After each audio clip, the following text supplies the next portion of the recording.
Hey, it's Kevin Toffel with GigaOM, and today I want to show you the first look and impressions that I have of the Samsung Galaxy Nexus. This is the first phone with Android 4.0, otherwise known as Ice Cream Sandwich.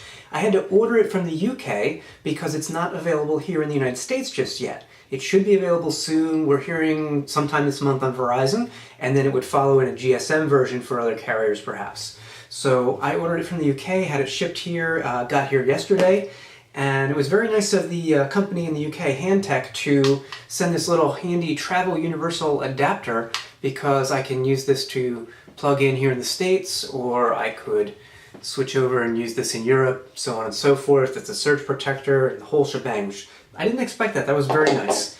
There was no extra charge for that. I should mention right away that the European model that I have in my hand here of the Galaxy Nexus, it actually charges via micro USB, so I don't need that travel adapter. I can actually just plug this into any standard micro USB charger here in the US. So anyway, here's the box. It's really long. It was surprising when I got it, but then again, it's a kind of a big phone. So let's open up the box. It's really nice. You get this little, I don't know if you can see the Google Nexus robot there.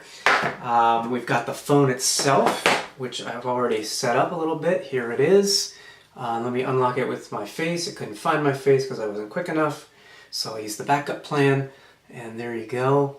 That's a 4.65 inch screen, and it's 1280 by 720 pixels. The resolution is phenomenal on this thing. I'm going to put this aside. We'll obviously take a closer look, but let's go through real quick what else is in the box. The warranty card and the quick start guide, which I never look at.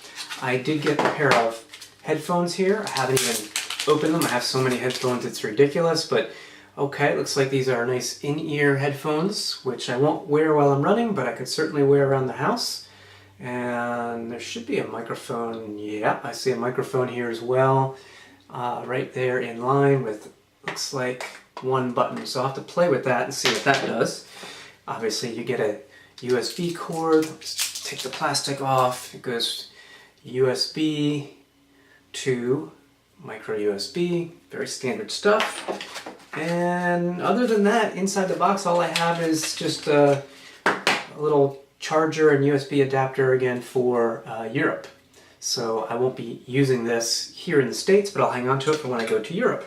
So that's what's in the box.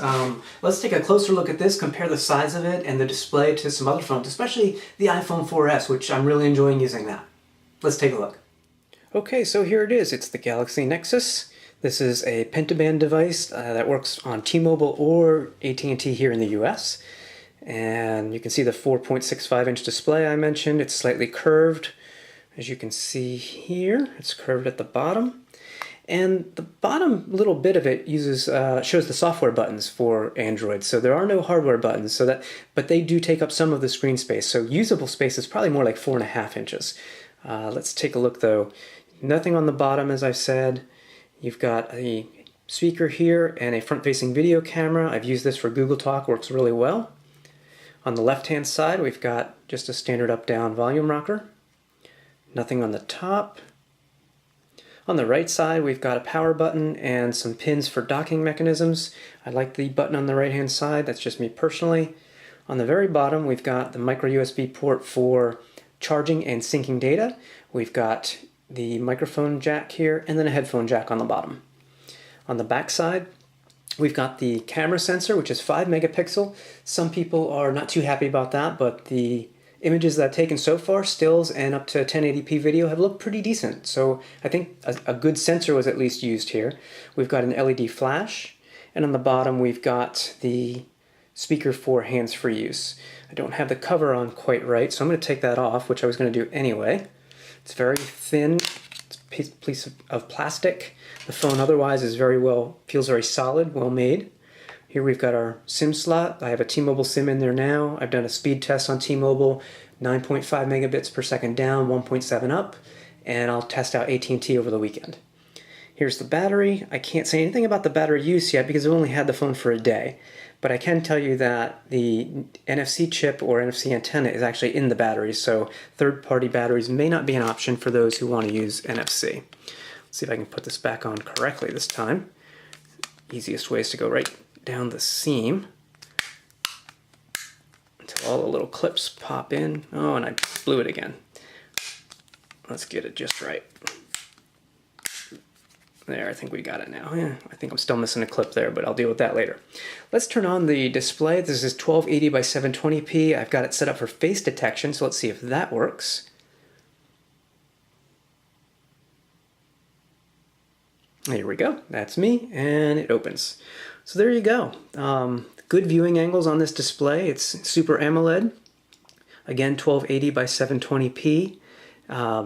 Some people are complaining about the pen tile display, saying they can see pixels or because the green pixels are shared amongst other pixels. And my technical answer to that would be, I don't see the problem here. I suppose if I were to look with a magnifying glass, I might see some pixels and such, but that's not how I use my smartphone, so that's all I'm going to say there. Android 4.0 is just beautiful. It's well refined. It's Android grown up. That's no better way of saying it. We still have our notification shade. I can take any individual notification and swipe it, which is great. There's a fast one-touch settings button here as well. Multiple home screens, widgets. I've added widgets, and you can certainly drag them, move them, and so on, just like before. And then you've got these nice little folders too, which I'll take Google Voice out of that folder. You can see it's gone. Now I'll put it back in there. You've seen this before. I'm not going to say where, but all the Google bits are all in here. They're actually prearranged in a folder for me, which is nice. Here's our non-hardware buttons, back, home, and running programs. So what I'm going to do is actually show you the running programs. We can switch between them. Let's go over to the market for a second. Market looks beautiful. Bright colors. Some may say oversaturated. I kind of like it, but that's just me. The nice thing is, if you don't want an app to run anymore, you simply just like WebOS. It's a beautiful thing. And then we can go back. Let me show you the applications. Here's our various apps, which also goes into the widgets as well. I'll show you that in a second, but as you can see the animation here, as I pull these away, the next ones come up, which is very nice. Yes, it's eye candy, but I like it. There's our widgets. We can add those. And that's that. So let me go back home.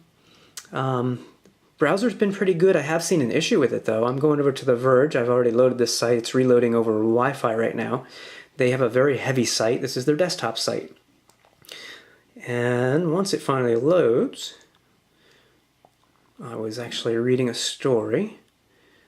If you'll notice, the text is not flowing all the way across that column, and I'm not sure why that is. If I go into landscape, it's fine. I found a setting that tries to force the text or the website into the screen. Then when I zoom in, it won't automatically reformat the text to fit the screen. So something doesn't seem quite right. It may be a setting, but out of the box, this has not worked quite right for me. So we've got multiple tabs if we want them. Here I was looking at Tech Meme earlier. There it is. I mean, it's just text, so it's nothing too fancy. I'll just tap one of the pages there so we can get a better look. Paid content, there we go. This is their mobile site, which is formatted nicely. If I go to the regular site, I'm sure I'm going to see the same content format problem, that I saw before. And I'm not sure why that is. It's almost like it's stuck on the zoom. But again, maybe it's something I changed inadvertently. I don't know. But I do like this. And I also like the fact that all of my bookmarks were synced over from Google Chrome. I did not put these bookmarks in here, but if you go to my desktop right now, that's what you will see. Those are my bookmarks, just synced right over. Synced right over? I don't know how to say it, but synchronized over. That's probably the best way. So let's see. I was watching a video last night. I rented a $1 video from Google. So we'll go into videos. Larry Crown. Oh, it's run out of time, so I cannot show you. Let me see if I can get a preview, though. That would be nice, because I watched this movie, and it was quite good on this screen. I'm not saying the movie was good, but the experience was good. I'll have to go to the market real quick. And movies. I guess my 24 hours is up on Larry Crown. I wanted to watch it again. Bummer. I thought it was a cute, funny movie. All right, 99-cent movies. Well, here, maybe we can get the preview of it. Where is the preview? There we go. I don't know if the preview is in HD, but I rented this movie in HD, so let me hold it like this till we get going. There you go. What'd they say? You have to listen twice. It looks phenomenal. Larry crowned at the Common Break area? It's Employee of the Month Day. How many will this be? Oh, I'm not saying. Larry Crown. Great viewing angles. With time to a party with the ways.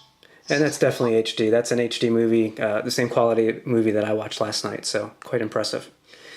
Alright, so what else can we show here? We'll go back. I could go into email. I don't know what email is waiting for me, so there could be some surprises here. Let me take this off screen. Alright, well, here you can see we've got a couple emails. I'm just staying put because I don't know what email I have in there, but my wife sent me an email. Here's what it looks like. Send it from her iPhone, of course, and here you got all your controls down below. It looks very much like the web-based desktop version of Gmail. It works really, really well. Go back to, you can archive, labeled, the whole shebang. Mark is not important, so on and so forth. Let me go back, and if I tap inbox, you can see all my different folders or labels. I can hit show all labels, and there they all are, all the ones I use, and go back to my inbox. So it's quite good. We'll take a quick peek at the camera. Nothing very interesting to take pictures of in here, but the controls are pretty nice. I'm just gonna, I just snapped 4 pictures just like that. We can go look at them. They're not very exciting, obviously, but whoops, there we go. It shows you all your pictures down below so you can quickly get to one. Here's one I took of the cat with the sun behind her this morning. I think it looked pretty good. You can edit these. Let me get over here to the menu. Where's my menu? There's my menu. You can say edit. You can apply filters. Oh, we'll make her kind of black and white. There we go. Very nice. We can undo that. There we go. You can crop, red eye reduction, face glow, straighten, rotate, flip. There's a bunch you can do. Sharpen. I don't need to sharpen it, but we will anyway. Ooh, wow, that's really sharp. And then you can save it. It's easy to share. Just hit the share button just like you always could. Anything that you have installed that shares pictures will allow you to do so. So I could shoot up to Facebook if I wanted. In any case, so far I'm actually impressed by the camera. Some, as I said, may not be. But anyway, that's the quick look I wanted to give. There's obviously so much more to look here. In the settings in particular, we can set data usage limits at the app level for the phone. You see how much data each app has used. I mean, I can't say this enough or stress this enough. This is Android grown up. It's well refined. It's much more intuitive to use. It's much more, I don't want to say it. It's consistent. It's a very consistent interface. So, you don't have buttons all over the place going to the top left, to the top right, bottom left, like you did with Honeycomb. So if you take away one thing about Android 4.0, that's the thing I would take away from that. And I would say right now, my early impressions are this is the Android smartphone to beat. We will see better hardware, I'm sure, right around the corner after CES, but I would prefer the pure Nexus experience that lets me do what I want the way I want. So I opted to pay full price for this phone, and as far as I know, I'm going to keep it, unless I determine something in my review that's forthcoming that tells me there's really a reason not to. So hope you enjoyed it. Stay tuned for a full review of the Galaxy Nexus.